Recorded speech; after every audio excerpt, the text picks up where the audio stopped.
Hola clase, hoy vamos a hacer ser versus estar. Es un poco complicado, pero no pasa nada, vamos a pasar bien. We're going to have a good time regardless of the fact that this is a little bit of a difficult topic, but with a growth mindset, todo es posible. Pero primero vamos a practicar las capitales. So, if you need your cheat sheet, no pasa nada, no big deal. Use it until you get it down pat. Remember, you need to see and hear a word 7 times before you remember it. So, la capital de la República Dominicana, Santo Domingo. Muy bien. La capital de Panamá, la ciudad de Panamá. Muy bien. La capital de Chile, Santiago. Muy bien. La capital de Venezuela, Caracas, Caracas, Venezuela. Colombia, Bogota, Colombia. Quito, Ecuador. If anyone had me in person in Spanish 101, you know that I used to like to sing that song, Rock the Capitals.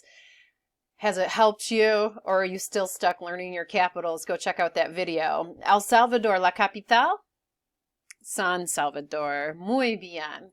All right, so vamos a discutir un poquito la vida española. We're just talking about the quality of the Spanish lifestyle.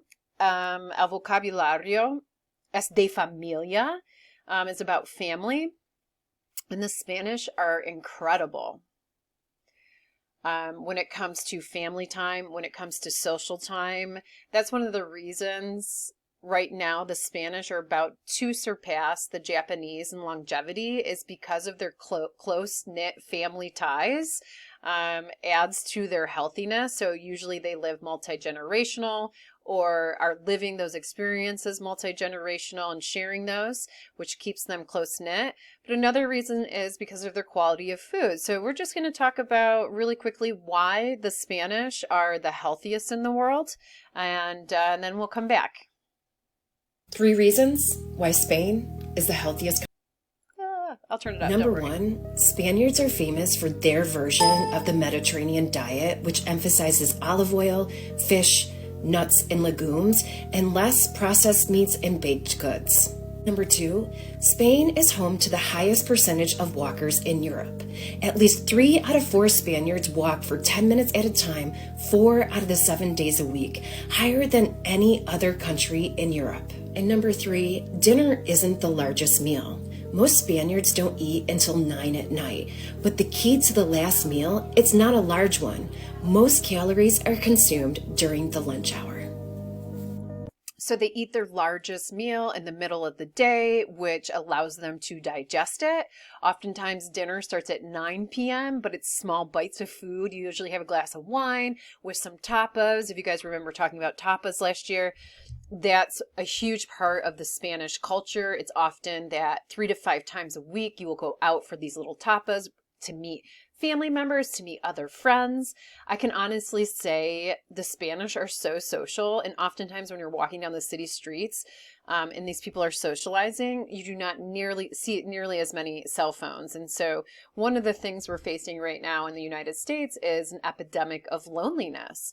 It's really easy for us to go and be on our phone. It's really easy for us to come to school, look at our phone the entire time we come into school, look at it while we go to our classroom, never speak to another person, listen to your teacher and walk out of that classroom. And that's one of the reasons we have a loneliness epidemic. It's much easier for us to relate to our phone than humankind. And so I hope for you that this week, maybe you can set a goal for maybe 10 to 30 minutes less on your phone and more interaction with humans. I can honestly say it always improves my mood most of the time when I socialize and have human contact. And so that's one of the reasons the Spanish are the healthiest is their contact and socialization with other people. So just something to think about.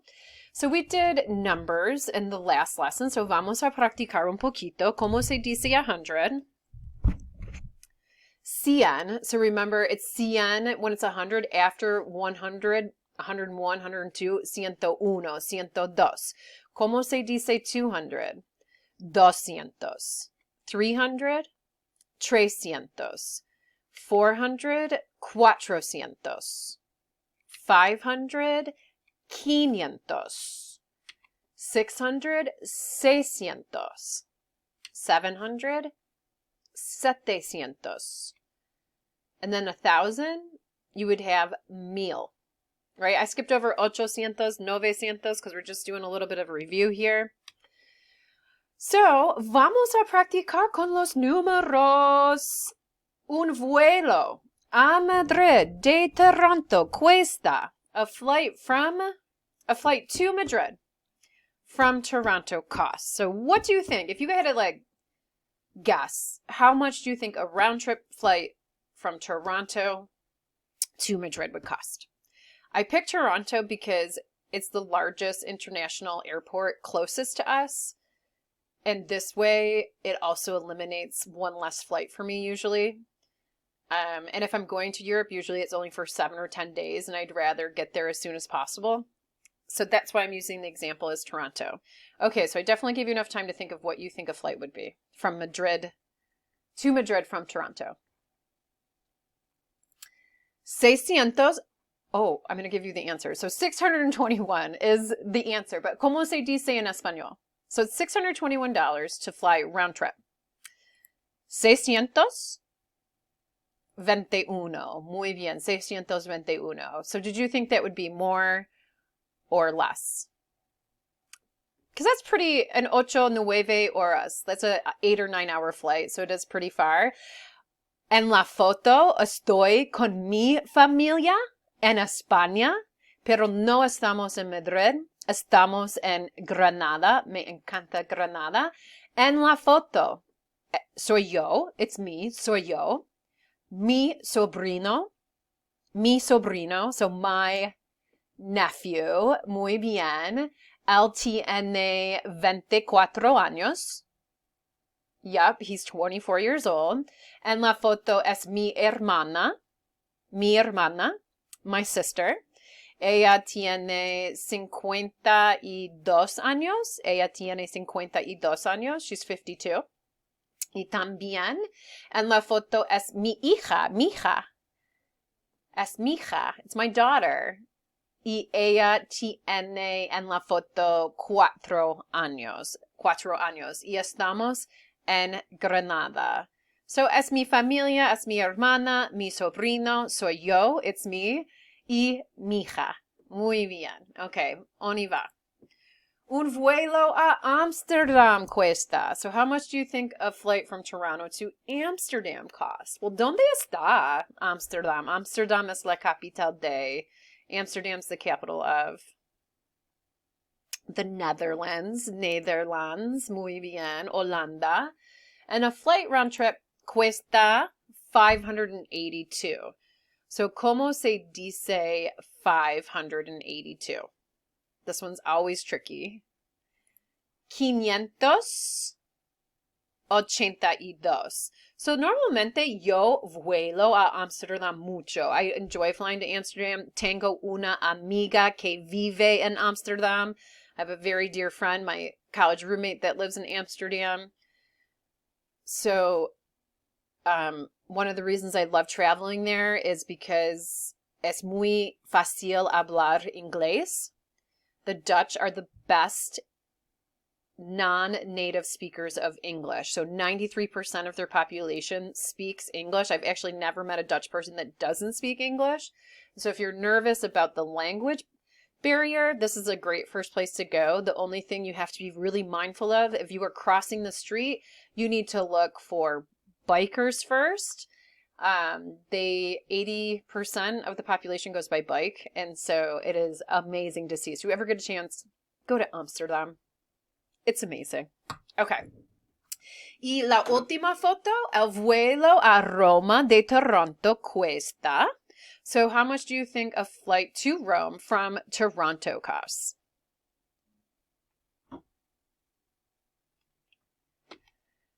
$770. Definitely more to fly from Toronto to Italy because you're flying even further. It takes about 10 horas. It takes about 10 hours to fly. So it definitely is a little bit longer in the air. So ¿cómo se dice 770?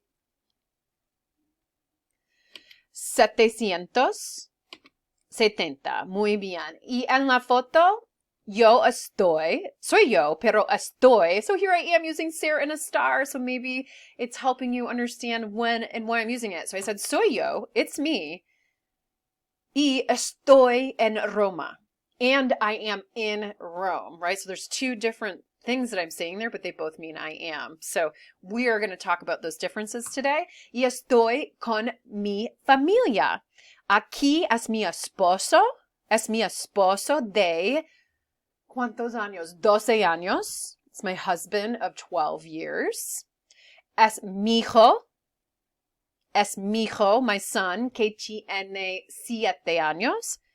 Es mi hija, ahora que tiene 5 años. Y estamos en Roma. Muy bien. Vamos a practicar la familia, el vocabulario de la familia. Yo no tengo una familia grande. Yo tengo familia pequeña. ¿Por qué? Me gusta viajar y explorar.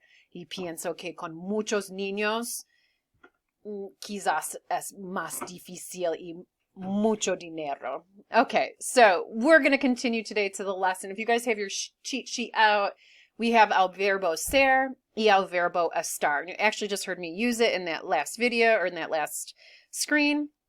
So I did say yo soy. Soy yo. It's me. Estoy. I am. So both of these mean I am. So we're going to learn today when you use those. Tú eres, tú estás. Él, ella, usted es. Él, ella, usted está. Nosotros somos. Nosotros estamos. Vosotros sois. Vosotros estáis. Ellos, ellas, ustedes son. Ellos, ellas, ustedes están. So soy, eres, es, somos, soy, son. We did this in Spanish 101. Estar, this is not the first time you're seeing estar. Estoy, estás, está, estamos, estáis, están. One means to be, the other means to be, but when do we use them? That's what we're going to learn today. They are both irregular. Ser is irregular all the way through, so it's just better for memorization. Estar, it's irregular in the yo form, and then it follows the AR conjugation. Ser is used to give the time of day or year, the month, the date, and the day. Son las 8:30. ¿Qué hora es? If I said son las 8:30, it's 8:30. Ser, with adjectives, describes the inherent physical or character qualities of a person or thing. Los estudiantes son listos y simpáticos. So, listos y simpáticos are adjetivos en tu lista de vocabulario. So, the students are clever and nice. So, listo means intelligent when you use it with the verb ser. So, anytime you're talking about adjectives describing something physically, you're going to use ser. And if you're talking about the time of day, es el 5 de mayo, it's the 5th of May. Ser is used to tell the location of events, such as concerts, meetings, and classes. El concierto es a las 8. La clase es en la escuela. Ser with day indicates possession or material something is made of. So, es el cuaderno de James. Es el teléfono de Eliel. Es el cuaderno de Teddy. Es el cuaderno de Crystal. Okay? When you're talking about possession of something. Ser indicates origin or nationality. Soy peruano. Soy cubano. Soy estadounidense. Soy canadiense. Soy española. Ser gives definition or identifies someone or something. Occupation, religious, political affiliation, relationships. Ella es profesora. Yo soy profesora. Es mi profesión. Mario es policía. Mario es medicina.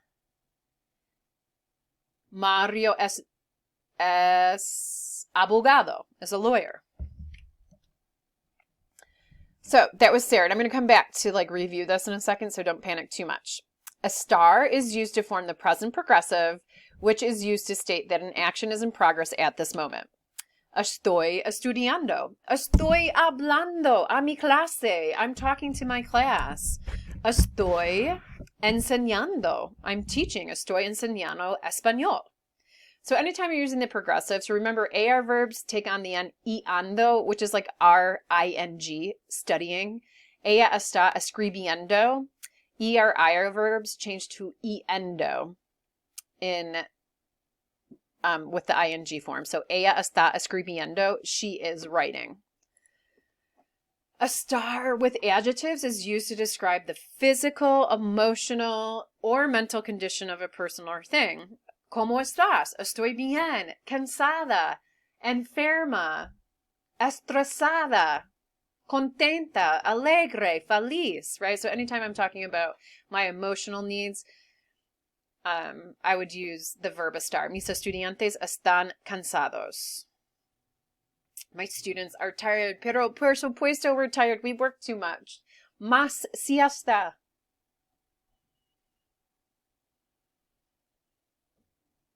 Estar is used to tell physical or geographical location or a person, place, or thing, of a person, place, or thing.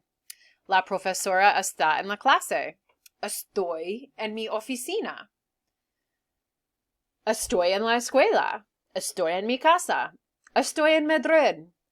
Estoy en Roma. Estoy en Amsterdam. Right? So anytime you're talking about your physical location, you use el verbo estar. And how you feel and where you are, always use the verb estar. That's a great line to remember of when you use either one. How you feel and where you are. Estoy contenta y estoy en mi oficina. Okay. So these are just acronyms I made. I didn't make them. I found them that I find to be a little bit easier. So remember with ser, use date, occupation, characteristics, time, origin, relation. Estar, position, location, action, condition, emotion. So take a second to write those down. It'll definitely make it easier.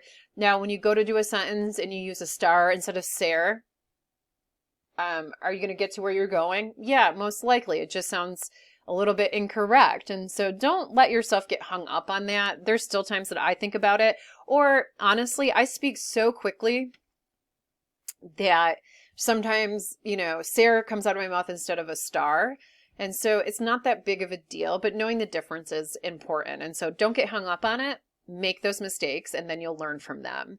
So in this section, I'm just showing you how the verb can change the definition of the meaning of the adjective, okay? So for example, on the left-hand side, it says Veronica es aburrida, and I'm describing her personality. So I'm saying Veronica is boring.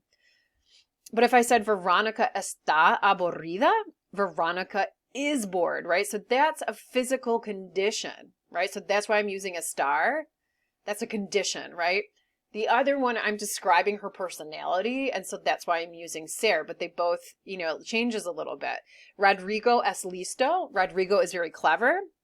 When I use that with estar, Rodrigo está listo. That means he is ready to go. So a lot of times you'll hear people say, listo, lista, you ready, listo? Marco es rico. Marco is rich. La comida está rica. The food tastes delicious. So very different. Rich, delicious. Well, the food tastes rich. I can see where that comes from. La manzana es verde. The apple is green. La manzana está verde. Wow. So this one describes it using the verb ser. This one's talking about its condition. So it's not ripe yet. Okay. So definitely so many things to get us confused with. That's why it's good to have a good sense of humor. And also just go for it. Try it. Practice it. Repetition is where it's at, people. Okay. Vamos a practicar. So let's just practice a little bit before we get to more practicing. El tengo blank un baile tradicional de. So I want you to choose the correct verb between ser and estar. Then I also want you to tell me it's a traditional dance from what country?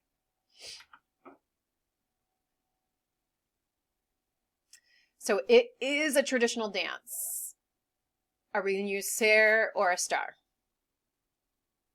Yep, we're going to use ser. So we're describing something.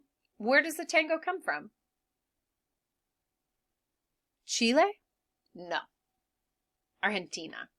El tango es un baile tradicional de Argentina. So es, because we're describing something, it is what it is. Its origin is Argentinian. Okay. I'm actually going to skip this one. La Tomatina. I'm going to skip that one too because I don't think that's great. Boulder. Blank N. Okay, so I do have the country highlighted, or the state highlighted for you, but I'd assume you would know where Boulder is. If not, awesome opportunity for you to learn. This one gets me every time because it's different. So if I was a student, I'd want to say Boulder, SN, Colorado, because like that's where it is. That's a permanent description. But anytime you're talking about the location of something, you use Estar. So Boulder está en Colorado. And what does Colorado mean in Spanish? Colorous. So go ahead, you guys. I think you have a couple of answers to get through. You're going to pick between ser and estar, and then I will go over the answers with ustedes.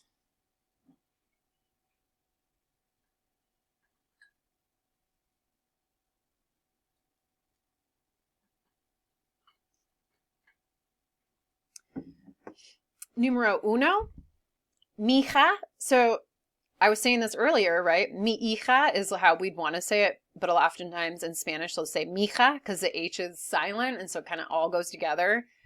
Definitely makes learning Spanish hard because you're waiting to hear two syllables. Oftentimes they'll say mija, mijo, and that's what it is. So mija es baja. My daughter is short. Mija es baja. That's a physical description. That's why we're using ser. Mi familia está a la playa. My family is at the beach. We're talking about location, so that's why you're using estar. Paula, soy yo. It's me. Okay, so I've said this a couple times, whether you answer the phone or somebody doesn't know it's you say, soy yo, it's me. Soy yo. Número cuatro, ¿qué hora es? If you guys did not see my video in class last year about ¿qué hora es? Put it in, check it out, put it in YouTube, put ¿qué hora es? And you'll be able to watch a really cool, fun video. En este momento, yo. So right here you have the present progressive, which indicates no matter what, you're going to use estar. Estoy leyendo. I am reading el periódico en línea, online. The date, la fecha, hoy, es el 14 de septiembre. La ciudad de Cusco está en Perú. La, me gusta mucho Cusco. It's one of my favorite cities. It's been too long since I've been there. It is like a bohemian paradise. Número 8, ¿de dónde blank tú? ¿De dónde eres? Yo soy de Buffalo. Soy de Nueva York. Soy de los Estados Unidos. Soy de Madrid. La capital de Nicaragua es Managua. So here we're talking about a fact. La capital of Nicaragua is Managua. Pero Managua está en Nicaragua. Ay, ay, ay. Los niños están muy cansados hoy. It's a condition. El concierto. So I think, so anytime it said you're talking about a concert or event, did say to use ser, but this one where it gets so tricky for me. See, look, I've been studying for 25 years and I'm still questioning it. And I might still ask a Spanish person, like, what do you say? And they might give me a different answer to what I learned as well. So being flexible and open is essential to your survival in learning a language.